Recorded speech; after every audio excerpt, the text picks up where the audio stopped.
Okay, let's get started. Good afternoon, everyone, and welcome to the Center on Health Risk and Society's Spring 2021 seminar series. I'm Kim Blankenship, and I'm serving as the acting director of CRIS, which is housed in the Department of Sociology in the College of Arts and Sciences. And CRIS's mission is to promote and support transformative multidisciplinary research to understand and address the social context and structural drivers of health as a way of advancing health equity. And in that spirit, our spring series is focusing on exploring the ways that health is rooted in structures, relations, and systems of inequality. So just a few kind of housekeeping things before I introduce our speaker. I'd like to first of all, note that the speaker is being recorded, the talk is being recorded, which then will allow us to distribute the talk to those who aren't able to make it this afternoon. Also, we are using Zoom webinar, and so that means that your video and your audio are automatically turned off, but you will have a chance to interact with the speaker through the Q&A feature at the bottom of your toolbar. What we're expecting is about 35, 40, 45 minutes of talk and about 15 to 20 minutes of Q&A after the talk is over. And as well, you will notice that we are having live captioning available, and if you need to use that at any time, you can access it with the CC closed captioning icon on the toolbar. I'd also like to thank a number of people who have helped with organizing and publicizing this event. First of all, a general thank you to the Department of Sociology, this College's of Arts and Sciences Dean's Office, and the Provost's Office for their overall support to CRIS. As well, I'd like to thank the Anti-Racist Research and Policy Center, the Center on Latin American and Latino Studies, and the Metropolitan Policy Center for all of their help with publicizing this event. And I also want to give a special thanks to Chelsea Anderson in the CAS Dean's Office for her support in publicizing, organizing, and technical support for this series, and to Mike Murphy in the Sociology Department for his administrative support. And then finally, before introducing the speaker, just to note that our next talk in the series will be on March 18th, and it will feature Dr. Celeste Watkins Hayes at the University of Michigan. So now it's my great privilege to introduce our speaker for today, Dr. Hetty Lee. Dr. Lee is a professor of sociology, director of undergraduate studies, and Associate Director of the Center for the Study of Race, Ethnicity, and Equity at Washington University in St. Louis. She received her PhD in sociology from the University of North Carolina at Chapel Hill, and then she was a Robert Wood Johnson Foundation Health and Society Scholar at the University of Michigan. She's broadly interested in the social determinants and consequences of population health and health disparities, with a particular focus on race, ethnicity, poverty, race-related stress, and the family. Her research has been supported by various funders, including NSF, NICHD, and the Army Research Office, among others. And she's published extensively in such journals as Social Science and Medicine, the American Journal of Public Health, Demography, Journal of Marriage and the Family, and Ethnic and Racial Studies. She currently serves on the Research Advisory Board for the Vera Institute of Justice and the Board for the Interdisciplinary Association for Population Health Science. She's also a member of the National Academies of Sciences, Engineering, and Medicine, Division of Behavioral and Social Sciences and Education, Committee on Population.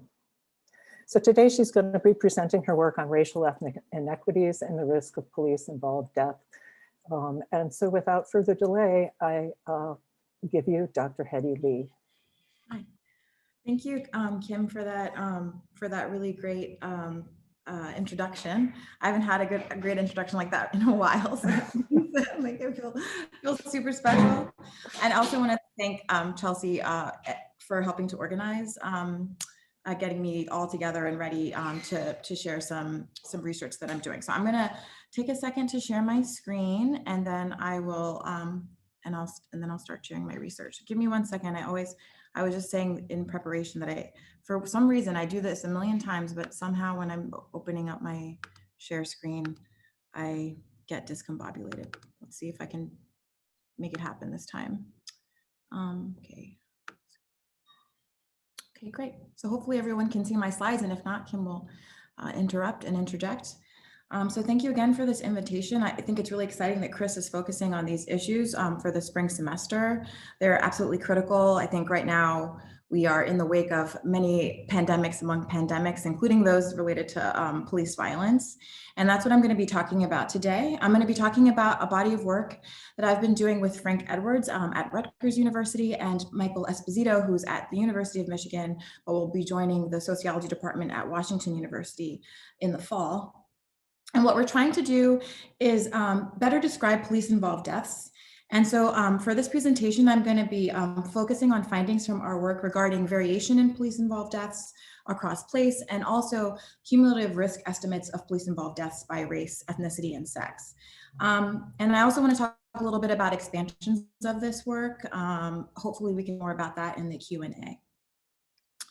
So the aims for this talk are: 1, to examine whether the risk of being killed by police varies across US locales, and then how police contribute to mortality across age, race, and gender subpopulations. I think what's going to become clear as I move through this presentation is that measuring police-involved deaths is really challenging. So we're really interested in getting feedback regarding the measurement, how we're measuring police-involved deaths as we continue to extend this project. And this a measurement of police-involved deaths, I will also share in this talk, is an ongoing issue, whether we're talking about official statistics that are coming from the government or unofficial statistics that are coming from crowdsourced research. I also want to know, I know there's a growing number of people who are working in this space, and hopefully some of you are listening in. And so I'm really excited to learn from your knowledge and what you've been finding as you work through the puzzles of trying to understand and estimate these things. Okay, so I want to, there's a lot I want to share, but I also want to be cognizant of the time. So what I'm going to do is first start with a summary of the findings for the aim 1 for this geographic variation work, and then also talk about the findings for aim 2 a little bit later. Okay, so what we find, and I'm going to share that now, is that men's mortality risk is 2 times higher than official data suggests. So what the government data suggests for police-involved deaths is lower than it should be. Police kill about 2.8 men per day. Police are responsible for 8% of all male homicides, and this risk is also unequal. So mortality risk is 3.4 times higher for Black men compared to white men, and mortality risk is 1.6 times higher for Hispanic men compared to white men. And I should say, for this first aim, I'm focusing on men as they represent the majority of people who are victims of police-involved death. For the second aim, which I hope to at least briefly discuss, we'll be talking about patterns by race and gender. So first, just to set the stage, and I know many of you probably know this this is why you're tuning in, but police violence is a persistent feature of US social life. So civilian risk of death resulting from interactions with law enforcement is estimated to be many times greater in the United States compared to similar countries. I'm gonna provide some additional background here to make that point a little bit more strongly. And I also want to just clarify that when I'm talking about police-involved death or homicide, I mean the death of a civilian resulting from interaction with law enforcement. And I'm going to be more specific because determining when you know where the line is, when is a death related to police-involved a police-involved interaction and when it's not is actually pretty tricky. But we do know that again that the U.S. is an outlier. So US law enforcement kills hundreds of times more citizens per year than in comparable countries. So within a year, US police kill about 300 times as many people as their counterparts in places, say, like Germany. So, I mean, we are a huge outlier among industrialized democracies. And again, we kill more citizens over the course of a few days than police in other countries do, typically over the course of a few decades, right? So, I mean, here's a comparison of the US to England and Wales, right? In terms of how many people we're killing in 24 days versus how many people who've been killed in the past 24 years. And there's lots of ways to slice the data. But again, it just points to the fact that fatal police violence is a critical concern in the United States, one that the new administration is talking a lot about and focusing on in terms of trying to address racial inequalities.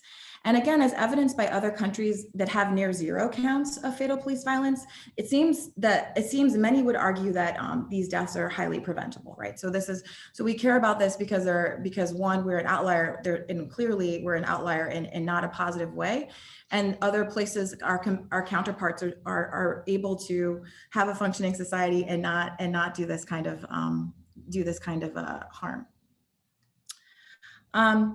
So race also plays a powerful role in explaining police-involved killings in the United States. And so scholars and social movements leaders have argued, and this has been evidenced by the deaths of people like Amadou Diallo, Philando Castile, Eric Garner, et cetera, that the routine violence against people of color is a defining feature of US criminal justice. And empirical studies have also shown that people of color have historically been at greater risk of experiencing police-involved harm compared to whites. And then the other issue to think about too is, I'm talking about sort of numbers here in terms of comparing the US to other industrialized countries in terms of just amounts of deaths as related to police-involved violence. But we also know that policing and criminal justice contact is a key factor in racial stratification. So we know that communities that are heavily policed have reduced civic engagement among those that live there. And this is measured prominently by voting patterns, but this can also be examined by looking at other forms of political participation, such as signing petitions. And again, this means that communities that are just experiencing high levels of police-involved violence are being impacted in terms of their own civic engagement behaviors. High levels of policing are also related to distrust of the police and other officials, leading to communities underutilizing the police when they need to. And so this is a particularly important sort of relationship that we need to understand, because it means that communities that need resources are not accessing them because of their sort of orientation to policing. And there's a growing body of research, some of my own, indicating that over-policing impacts, or at least is associated with the mental and physical health of communities through the role of chronic stress and other forms of stigma. So the heightened vigilance of police can create wear and tear on the body, as well as result in coping strategies that can become problematic for your health. So we know, for example, that especially in constrained environments, individuals turn to coping behaviors that serve to relieve stress, but then lead to long-term negative chronic health conditions like overeating. So if we're thinking about policing as a chronic stressor, people might be engaging in coping strategies that are relieving that stress, but then leading to poor health outcomes. And there's even practical considerations. So the over-policing might also be leading to sedentary behavior. So Jeff Fagan has highlighted in his work in New York City that young Black men and Latino men in New York City opt to drive to like the corner store just a few blocks away to avoid being stopped by police for looking overly suspicious. And some of these stops have led to elevated risk of frisks, right? So again, here we're thinking of even practically, over-policing might be impacting how people are using places and spaces, how they engage with where they live. And so this is also problematic. And then criminal justice contact can also lead to stigmatized social statuses. And that's not just for people who have had contact with the police, but also to those who are connected to them, such as family members and friends, and also people who share their racial group membership. And there's also some interesting work now being done by Ali Sewell at Emory that also suggests that even the videoing footage of escalated police interactions might have health implications as well. And then finally, and I think some of the interesting work in health in this area has also suggested that police homicides are associated with premature death among African Americans, especially those at younger ages. And I'm going to share some work that Frank and Mike and I have been doing along those lines as well for AIM 2. But a recent study in 2018 quantified the number and rates of years of life lost by race, ethnicity, and age in the US for 2015 to 2016. And they used the number of deaths due to police violence from The Counted, which is a media-based source compiled by The Guardian of police-involved deaths. And just so we're all on the same page, years of life lost is the difference between an individual's age at death and their corresponding life expectancy at that age of death. And so what they found was that years of life lost due to police violence was similar to meningitis, maternal deaths, and greater than those due to cyclist road injuries or unintended firearm injuries.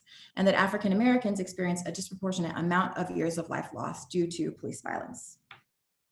And again, in the work that we've done, using fatal encounters data, we have also found that police-involved deaths are a leading cause of death, particularly for young African-American men. And so I think that the reason I'm showing this slide is, at the very least, many population health scholars argue that law enforcement-related deaths are a public health concern, not solely a criminal justice concern. And since these events involve mortality and affect the well-being of families and communities of the deceased, that means that law enforcement related deaths are also public health data. And so they're not just criminal justice data. So I think one thing that I've been arguing, and I'm sure others who are going to give talks or have given talks for this series will say that this kind of information, we need to be thinking about this using a public health lens. And again, I just really want to reiterate that how common police-involved deaths are, and provide just some additional context. And we'll just make sure I'm doing okay on time here. So just briefly, so I'm just going to pick a day in July 20th, 2018. If you're using the data that we use to sort of documents police-involved deaths, there were 4 deaths on that day. So a man by the name of Arthur Kenzie was shot when police officers were responding to a domestic dispute. Another person named Joseph Santos was shot when he was creating a disturbance near a water park, Dorney Park in Wildwater Kingdom, if you've ever been there. On that same day, another person named Michael Neal was also shot during a car chase. And finally, and this is a person whose name is withheld, and something we'll talk about too when it comes to data issues and trying to quantify and understand risk of death. There was another person who was shot, who was also killed by police during a car chase. Okay, so as I've already alluded to, comprehensive official national data on deaths for police violence are not currently collected. So we don't have these data. So past work on police-involved mortality has been limited by the absence of this systematic data. Criminal justice data, primarily collected through the Bureau of Justice Statistics, Arrest-Related Deaths Program, or the Federal Bureau of Investigation's Supplementary Homicide Report, are widely acknowledged to undercount the true number of deaths involving police in the United States.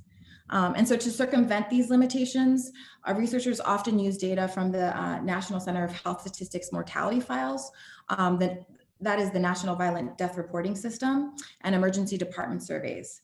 And so through these sources, they do offer greater coverage than do these other systems, like the ARD systems that rely on voluntary reporting by police, who also don't have any incentive to report these data, but they also suffer from under reporting and limited geographic coverage.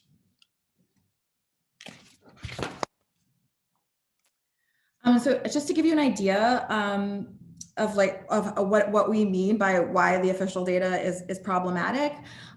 So a recent ProPublica report, highlighted the weaknesses of this data. And again, these official data sources are highly biased because police agencies have no formal requirements or incentives to report police-involved homicides, and often fail to do so. And some of this can also be due to other reasons, resources, et cetera, that might preclude reporting. I'm not making any sort of assessments about that.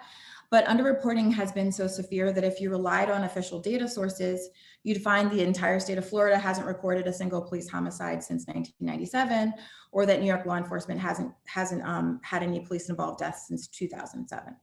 Okay, so this is a big issue.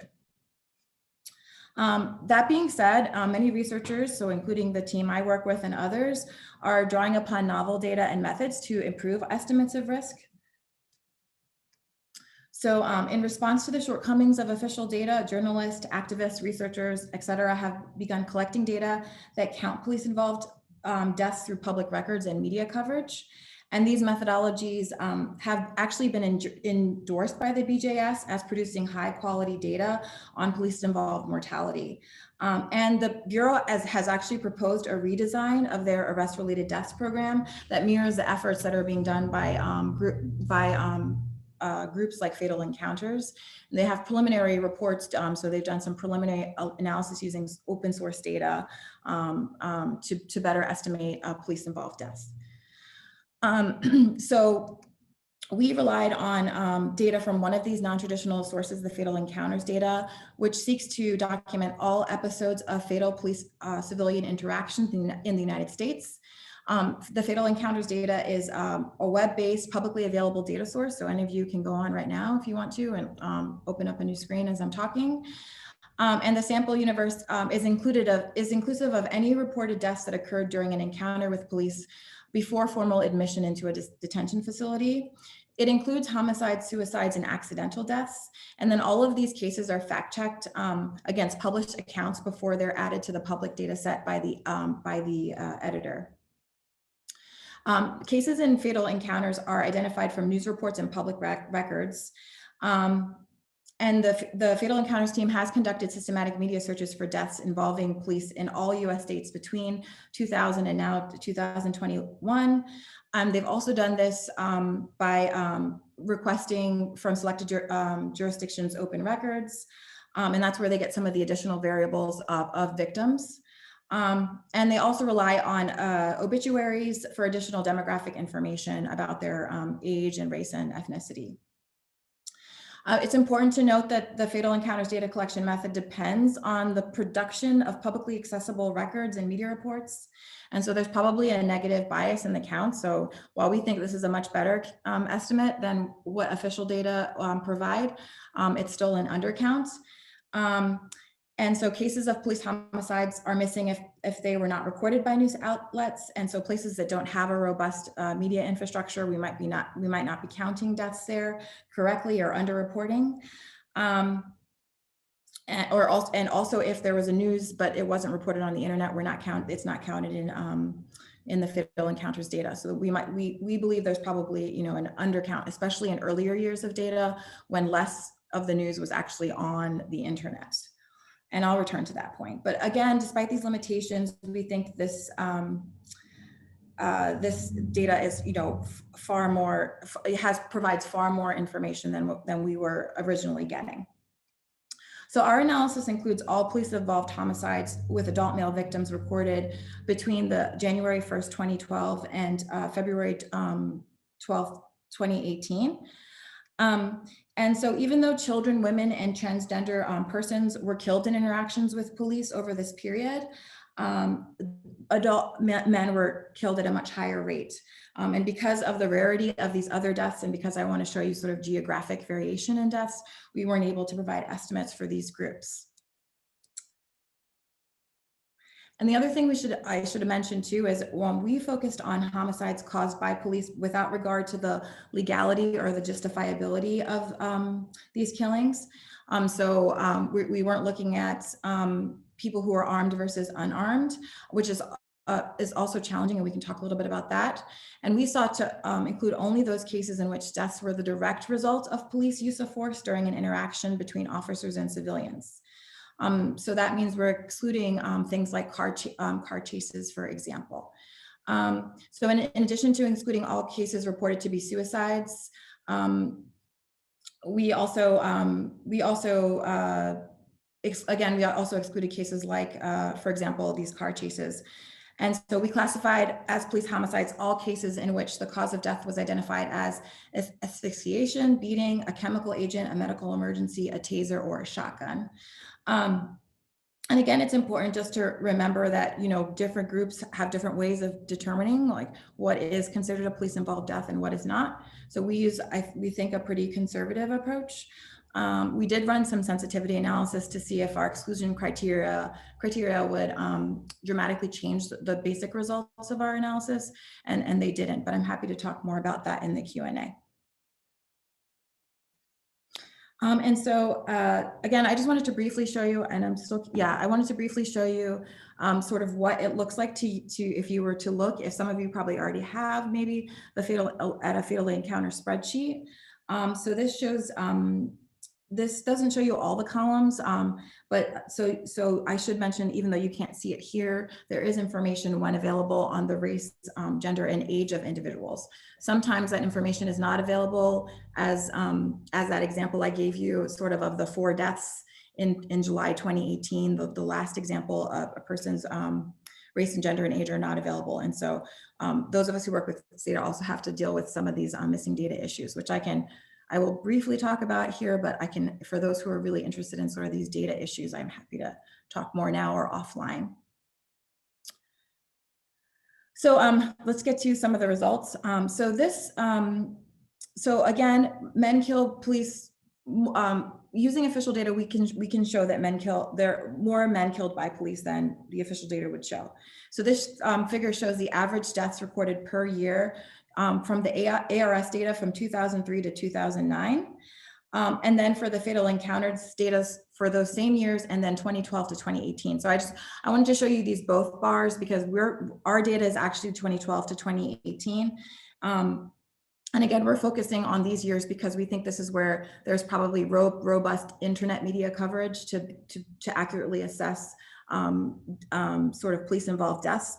Prior to that time, news wasn't as systematically put on the internet. But even so, you can see that the fatal encounters data, even if you're comparing 2003 to 2009 and fatal encounters to ARS data, it captures, double the number of deaths on average. And I want to mention one other thing, is that the jump we see in deaths from 2012 to 2018 may not be due to that there's been an increase in police involved deaths in recent years.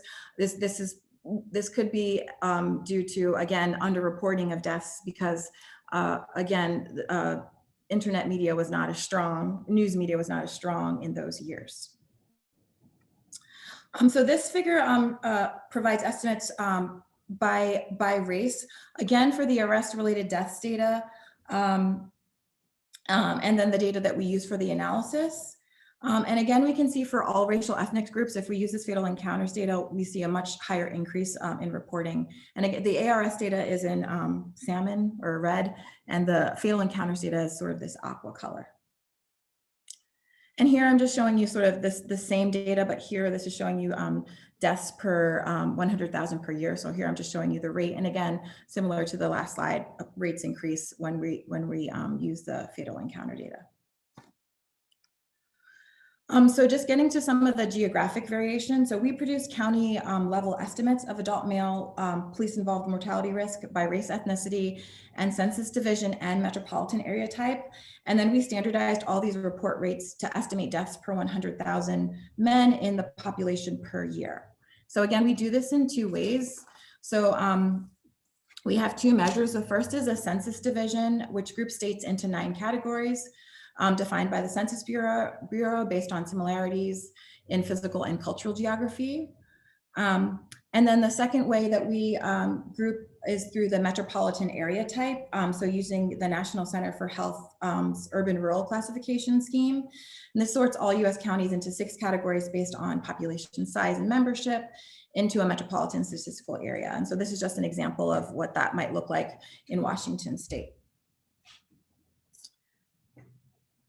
So in using this approach, which groups in counties by divisions and metropolitan area type, we aim to maximize our ability to identify meaningful geographic variation with relatively sparse data. So I think, states within these divisions are not uniform in sort of their configuration of the social forces that might be predicting policing practices, but we think our approach still provides some insight into regional variation in mortality risk.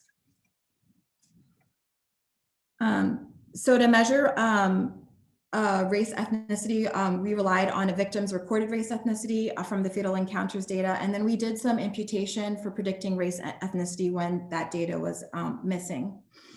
And so again, it's important to note that where public records often report a victim's perceived race ethnicity, news reports often do not do that directly. So the fatal encounters data codes race ethnicity on the basis of written descriptions of a victim's race ethnicity, and also from photographs published in original news reports and mugshots or obituaries. And so the values recorded include African American, Black, Asian, Pacific Islander, European American, White, Hispanic, Latino, Middle Eastern, Native American, Alaska Native, and race unspecified. But we don't have data on individuals who have multiple races. And again, it's important to remember that because of the way that because of the way that Fatal Encounters captures race ethnicity data, we probably have huge underestimates of all racial, or we probably have some misclassification, but particularly that might be particularly the case for mixed race groups, for Latinx populations, and for Native populations. I'm gonna skip over this.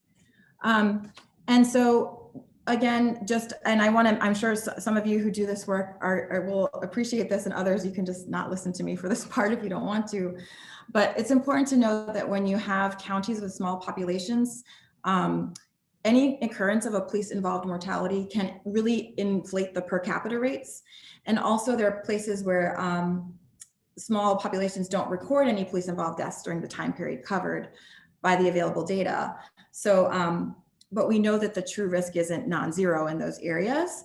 So direct estimates for observed data may also inaccurately represent risk for places with large populations because we have a relatively small number of years available in the current data.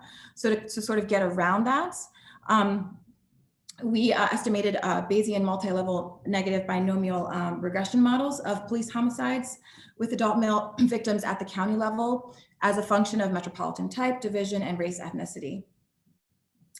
And we think that our models produce sort of reasonably estimated mortality rates, capturing some of the uncertainty. And we think, and I can explain sort of the methodological approach we used to incorporate previous information about national mortality risk to estimate mortality risk. And so finally, we also report median point estimates, rate ratios, and credible intervals obtained by sampling from our predictive distributions.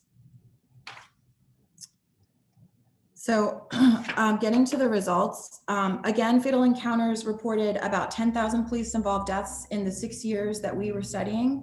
We identified 6,295 adult male victims of police homicide over this period.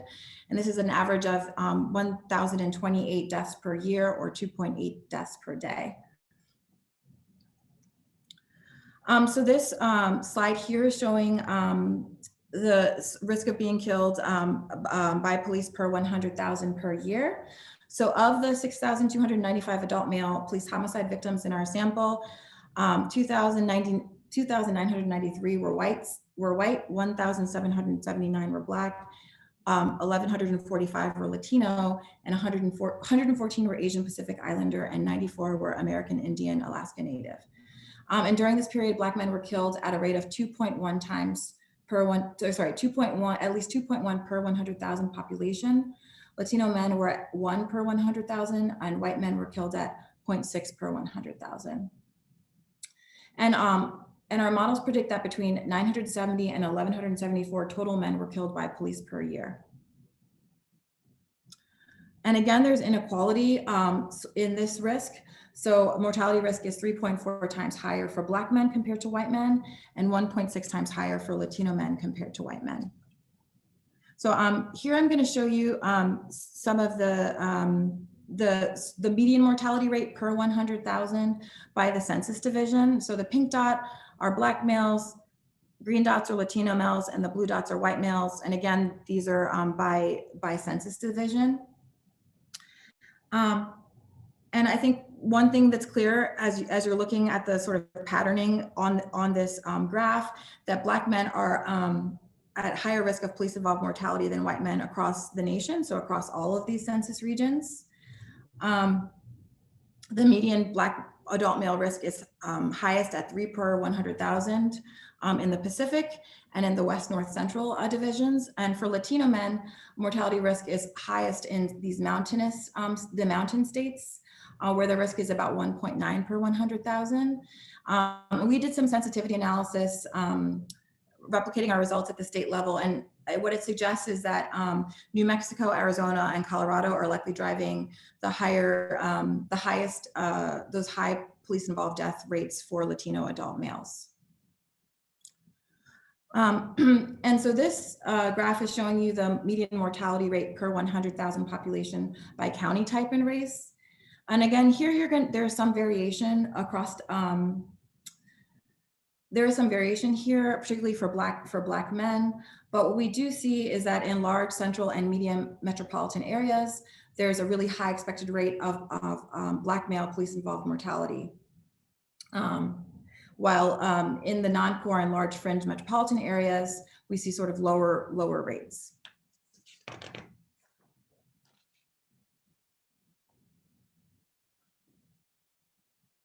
So in the interest of time, I'm going to skip this slide, but I'm going to just kind of give you what I think the larger takeaway is here, and that is that that the risk of being killed in a violent interaction with the police depends not only on I think we think a lot about sort of these individual level factors, but there are these broader environmental factors. There are sort of systematic features of places and spaces that we might need to be thinking about that might be driving why we might be seeing higher rates of police involved killings in certain areas versus others. And so we think that we need to think a little bit more about local processes that may be structuring police involved police-civilian interactions. And so I'm going to, because I want to make sure we have time for Q&A, I'm going to just talk a little bit about our second aim, and then kind of tell you what the future work is that we're thinking about as we're using these data. So now I'm going to kind of switch gears and talk about lifetime age-specific risk by race, ethnicity, and gender. And so this work also uses the fatal encounters data and similar methods, including synthetic cohort life tables to calculate age-specific risks. And I think the big takeaway from this analysis is that getting killed by police is a leading cause of death for young men, particularly young Black men in America. And I'll explain that in a little bit more detail in a second. So here I'm just showing you the age-specific risk of being killed by police for men across race and ethnicity. And the risk, again, like as you can see, sort of peaks for all groups during this early adulthood period between the ages of 20 and 35, and then declines with age. And this is similar to sort of other patterns we see for those who study criminology in violent crime victimization, for example. But between the ages of 25 and 29, we estimate that Black men are killed by police at a rate of 2.8 and 4.1 per 100,000. And this is much higher than some of for the other racial ethnic groups.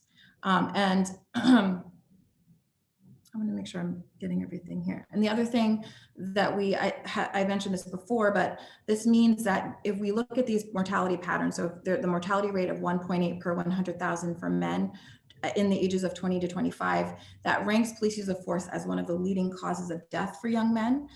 So at this age, at least at this age, only accidents, suicide, other homicides, heart disease, and cancer kill more young men. And here I'm showing you the same risk patterns, but here it's for females.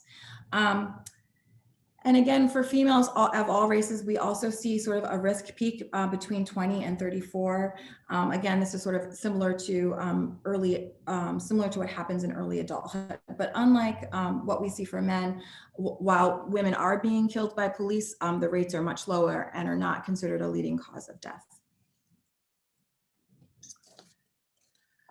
And so then this figure displays the estimates of lifetime risk of being killed by police by race and sex among all groups. And again, so the males are the blue bar and females are the salmon bar.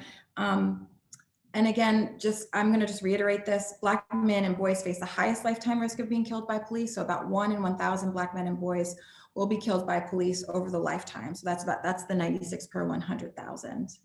And again, just to mention, like, women's lifetime risk of being killed by police is a lot lower than men's. But we do see disparities in risk of being killed by police, or racial disparities in risk of being killed by police. And so this figure displays the ratio of lifetime risk for each racial and ethnic group relative to white risk and for men and women. And again, you can see, as we've talked about before, that Black men are about 2.5 times more likely to be killed by police. But we also see that Black women are about 1.4 times more likely to be killed by police than white women. And so despite the fact that we see overall lower rates of police-involved deaths for women in general, we shouldn't ignore the racial disparities in lifetime risk that we see between Black and white women. I'm going to skip this and just get to sort of the discussion here. So just a couple of things I want to reiterate. One is that the estimates I've showed you are conservative, and they're conservative for a lot of reasons. Again, fatal encounters is the most comprehensive data that we have, but there's certainly cases that we're missing that didn't get media attention. There's more and more research suggesting that we need to better scrutinize coroner reports of data. So coroner reports do not always provide sort of accurate assessments of cause of death. People who follow the George Floyd case closely probably were aware of some of the sort of misreporting of coroner report data as it related to his cause of death due to interactions with police officers. The Latinx category here is probably really messy, just given the way that Fatal Encounters is able to collect these data. And we also, there's other sort of features of individuals that Fatal Encounters data doesn't collect that we need to start thinking about, and I'll talk a little bit more about that in a second. I think the other issue here to think about is context is crucial. So we really need to be thinking a lot more about how risk might depend on place and place as it interacts with race and gender and age. And so I think as we continue to think through, the features of areas and how, and sort of, at least when we're thinking about the structure of law enforcement, the kinds of practices and policies they have in place, or even histories of racial violence in places and spaces, we need to be thinking about that. I think the larger point I'm trying to make here is that when we're thinking about risk, we need to be putting people in context, right? So we need to be thinking about that. And our results, some of you might have questions, shows that there is a lot of variation in risk. And so thinking through those things is going to really be an important next step for people who do this work. And Syria Lang, who commented on some of our research, has said, context does not magically appear, it emerges from a history. So how are we going to be thinking about context as it relates to police-involved violence? And in that vein, I've been working with some people at Washington University to think about how things like histories of racial violence, histories of lynchings, for example, other forms of racial violence and control are related to racial disparities and rates of police-involved deaths that we see in present-day times. I'm also working on a series of projects, this with Alice Monk, to also think about how other features, racialized body features, might impact people's risk of being killed by police. This comes up a lot when we talk about this. Some people are really interested in thinking about skin tone, et cetera, and how that impacts how people are sort of, how people's risk might be shaped. Okay, I know I said a lot there, so I'm gonna stop and just get some questions and start answering some questions.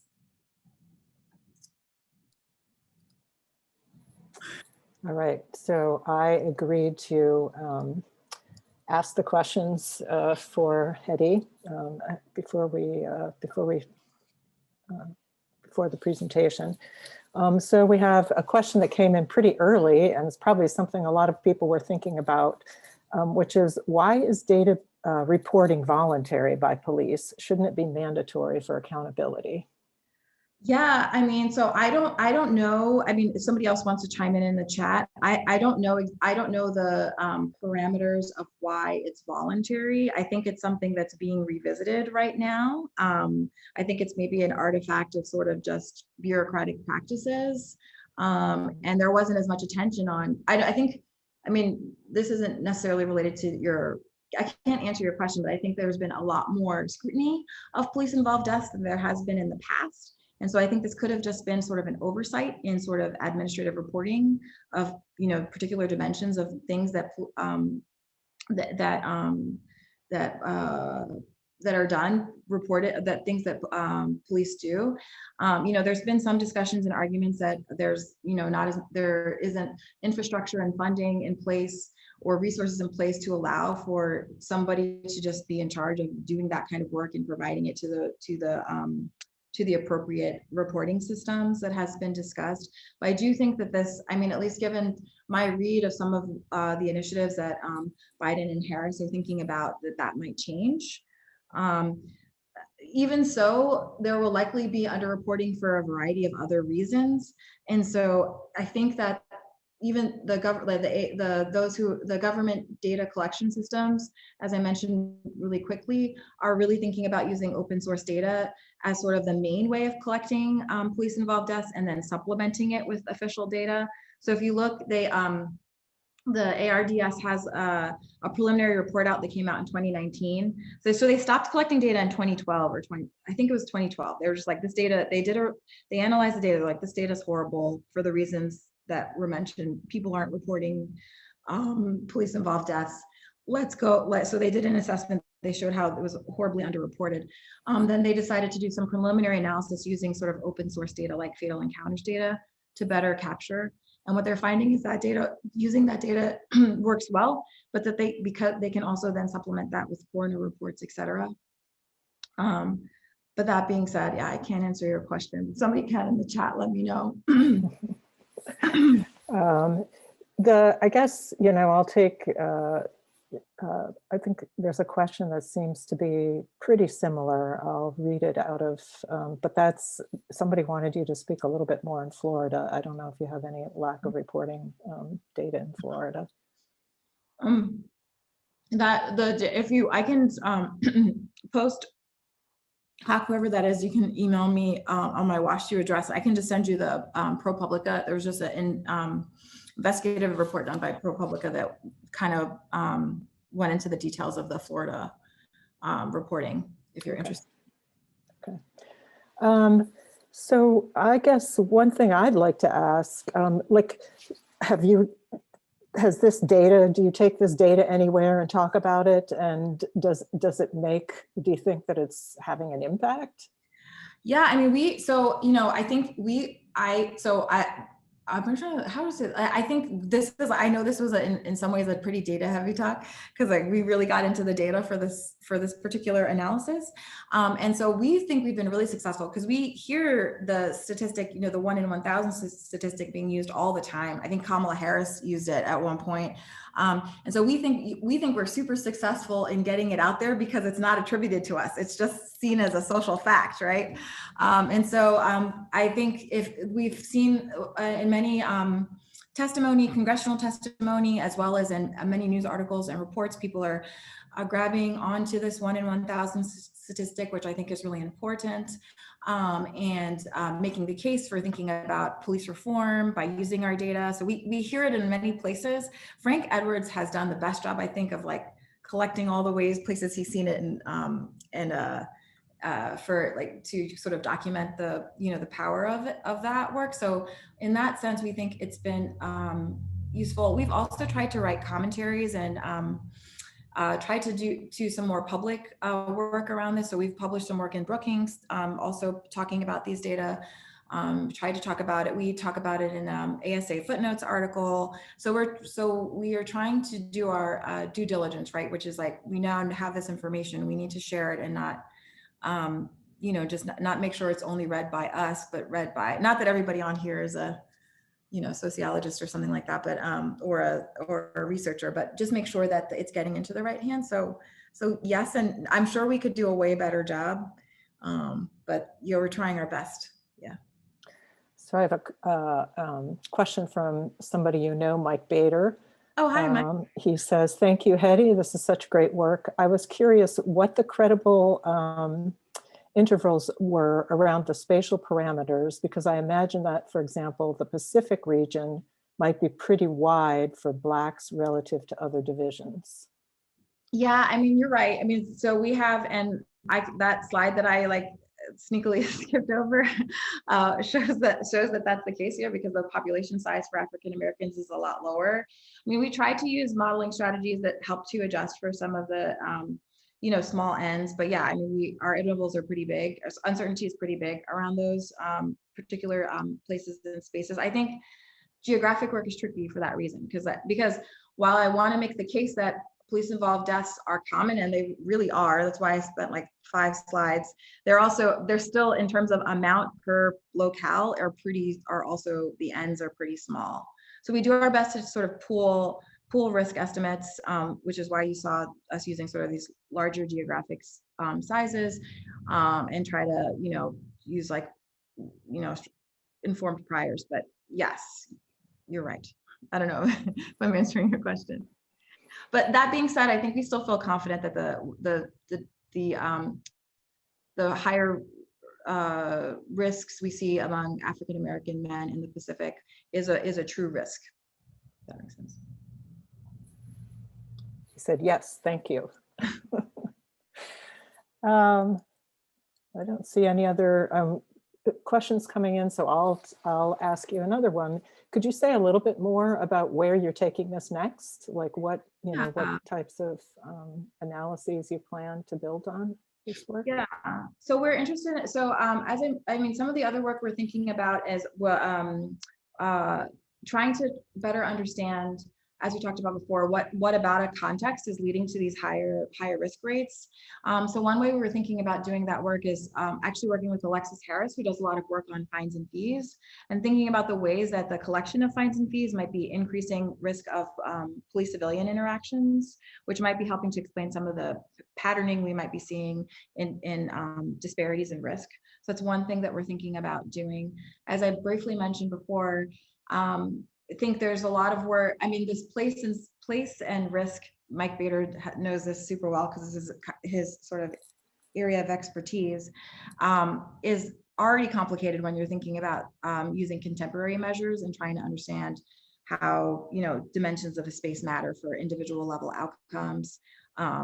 But one thing we're thinking about doing too is sort of expanding how we think about space using sort of historical dimensions of space. So there's a lot of interesting work, not done by population health scholars, but other researchers in the social sciences that have tried to link lynching, especially in economics. There's a lot of this in economics as well, but things like lynchings and other forms of racial violence to present day outcomes. And so there's been work to link higher places with higher rates of lynching to homicides, to lots of the other outcomes I've talked about before, voting outcomes, et cetera. And so we're thinking about how do we understand histories of racial violence is also sort of driving some of the disparities we see in risk of police-involved death. And we think that could also help to explain what some of the patterning that we see in sort of racial patterning and risk. Again, I know I went through some of this quickly, but there are places where that have had, places that have had sort of have different histories and orientations to the Latinx population, for example, will likely have different sort of rates in sort of their interactions with police as well. So that's some of the other work that we're doing. And then in terms of just expanding, I think we're also just interested in trying to better quantify risk in terms of other dimensions of the body. And so that's where Ellis Monk's work comes in. So we're collaborating with him to think about things like skin tone and how that might also be driving risk. I think one thing that's important is, we're showing you risk by race, but we're not showing you risk by race and socioeconomic status or occupational status, and those kinds of things. Other characteristics also probably matter for your exposure to police violence. And so I think we could do a better job at understanding who, a better understanding who is at risk and what risk looks like. We have a better understanding now, but we could do better if we had better data. And so we're trying to get better data to do that. Boy, I'm getting to have my own private conversation with you. Maybe I feel like I'm just going to talk it up to that. I just answered all the questions already. So no clarifications needed. Do you ever do qualitative work or think about how you know, sort of qualitative work might contribute to understanding about you know, the relationship, say, between place and police violence? Yeah, so I have done some mixed methods work, but not for this work. So I have a lot of my work focuses on women and the impacts of mass incarceration on their health. I'm particularly interested in women who are connected to, who have romantic partners and family members who are incarcerated and the impacts that has on their health. And so for that body of work, I've done a lot of quantitative research, but I think a lot of people who do work on, I think a lot of people who've done a lot of work on the collateral consequences of mass incarceration or impacts of the criminal justice system on outcomes are moving towards, you know, also thinking about you doing sort of qualitative research to better understand the mechanisms, because as you've seen, like it's really, we can tell a descriptive story, but then when it gets to the mechanisms, we can theorize about them, but we just don't have the data sets to be able to kind of tease them out. And so through that work, I definitely have talked to women who have experienced or have witnessed police involved, police violence with family members and the trauma of those experiences. And so I think there's a lot, there are people who are interested in doing that work. I know Rachel Hardiman is doing some of that work for birth outcomes, interviewing women. And Michelle Phelps is doing some of that work as well. So I think there's a body of people, there's many other people who are doing work in that area, but I think you're right. Thinking through these, talking to people and understanding those patternings is going to be important. I think Celeste's talk, the next one coming up, will be really interesting. I read her book, her new book, and I think she, some of the individuals that she interviews also have had traumatic experiences as it relates to involvement with, or being the victim of or part of or viewing police involved violence. So I think it's important and would definitely round out how we understand these, and also to help create interventions that actually will work, or policy solutions that are actually important and helpful to communities. Yeah, I was going to ask you about the policy, and Mike has another question which is sort of like that. Have you looked at all police department characteristics? For example, are police from larger or smaller departments more likely to kill civilians and have there be racial inequities in that? Yeah, so I think those data are harder to come by, but there is some data on those topics, and that's definitely something that we are thinking about doing too. It's like you said, getting better information about sort of these other characteristics of the size of the police force, racial composition of the police forces, etc. Some places have really great data, others don't, but it's something that we're definitely thinking about. So thanks, Mike. That's a really great suggestion. Okay, well, it's 5 o'clock. We promised to let you go at 5 o'clock. So unless there's any lingering questions, I guess thank you very much for a really thoughtful and interesting presentation. Oh, thank you.